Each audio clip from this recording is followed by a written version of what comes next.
এসব কি শুনছিল মা? কি হয়েছে? মেহেদি নাকি পালাইছে। মানে?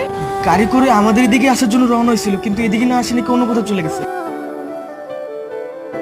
এখন মেয়েটার কি হবে? কি আর হবে, মেয়ের কপাল ফুটছে, ছেলে পালায়ে গেছে, মেয়ের কপাল ফুটছে। আপনি এক কাজ করেন, নিচে গিয়ে সবাইকে বলেন ওরা চলে যান। এত মানুষকে কি আমি বলতে পারিস? ভাই সাহেব, জি।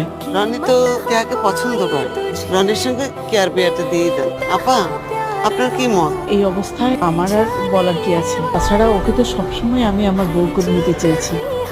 তুই কি বলিস রনি? রিয়া যদি রাজি থাকে তাহলে আমার কোনো আপত্তি নেই। আমি রাজি।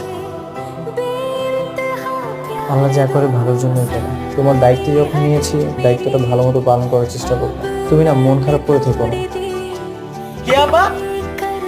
রনি ভাই, খবর শুনছে? কি হয়েছে? পাত্র নাকি পালায় নাই, অ্যাক্সিডেন্ট করছিল, এখন হসপিটালে ভর্তি আছে। কোথায় যাচ্ছ? আমার মেহেদির কাছে। তুমি এখন আমার ওয়াইফ, তুমি ওই ছেলের কাছে হুট করে চলে যেতে পারো। কে ধরো? এই ছাড়ো।